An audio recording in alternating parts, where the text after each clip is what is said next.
സനാതനധർമ്മത്തിന് സംസ്കൃതമില്ലാതെ അറിവുകളിലേക്ക് കടക്കാൻ പറ്റുമോ? സംസ്കൃതത്തിന്റെ പ്രാധാന്യം കൊണ്ടാണല്ലോ നമ്മൾ ഏറെ കുറ്റപ്പെടുത്തിയത്.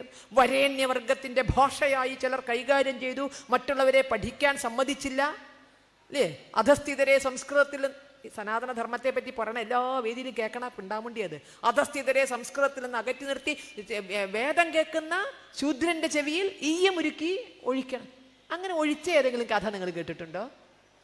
വേദം കേൾക്കണ ശൂദ്രന്റെ ചെവിയിൽ ഈയമുരുക്കി ഒഴിക്കണമെന്നാണത്രേ സനാതനധർമ്മത്തിന്റെ വിശ്വാസം. ഇത് ഏത് ഗ്രന്ഥത്തിലാ പറഞ്ഞെന്ന് നിശ്ചയില്ല. വേദത്തിലുണ്ടോ? ഇല്ല.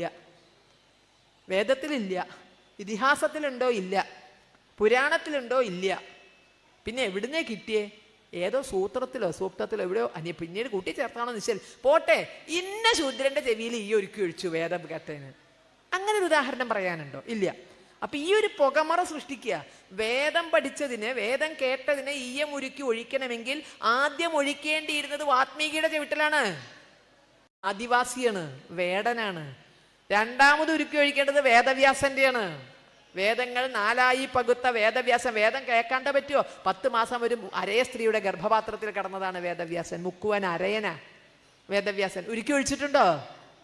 വേദങ്ങൾ 4 പകുത്തത് വേദവ്യാസനാണ്. ഇനി മലയാളത്തിൽ ഇങ്ങേയറ്റം ഭ്രാന്താലയം എന്ന് വിവേകാനന്ദ സ്വാമി വരെ വിവരിച്ച കേരളം.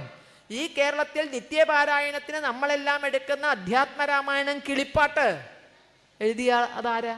തുഞ്ചത്ത് രാമാനുജൻ എഴുത്തച്ഛൻ. ശൂദ്രൻ തന്നെയാ. തുഞ്ചത്ത് രാമാനുജൻ എഴുത്തച്ഛൻ ഈ ഒരുക്കി ഒഴിച്ചോ? വൈദിക മന്ത്രങ്ങളും മലയാളത്തിലാണ് രാമായണം എന്നാ നമ്മുടെ മലയാള ഭാഷയുടെ പിതാവാണ്, അല്ലേ? പക്ഷെ അതിനകത്തുള്ള പദങ്ങൾ 80% സംസ്കൃതമാണ്. രാമായണം ഒന്ന് വായിച്ചു നോക്കൂ. അതിൽ കൂട്ടിച്ചേർക്കാനുള്ള ചില പദങ്ങൾ മാത്രമേ മലയാളമുള്ളൂ. അല്ലാതെ അതിന് നമ്മൾ ഇംഗ്ലീഷാണ് നമുക്ക് എളുപ്പം മനസ്സിലാവില്ലേ? വൊക്കാബുലറി മുഴുവൻ ഏറെക്കുറെ 80% സംസ്കൃതമാണ്.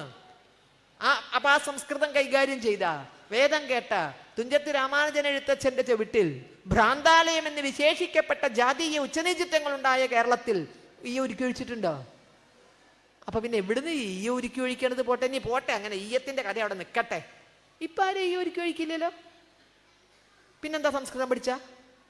ഇന്നലെകളിൽ എല്ലാവരും പഠിച്ചിരുന്നു, കാരണം നമ്മളെയൊക്കെ അകറ്റി നിർത്തിയെന്ന കേസ്. പോട്ടെ, ഇപ്പൊ ചേർത്ത് നിർത്തുന്നു, നമുക്ക് പഠിച്ചൂടെ?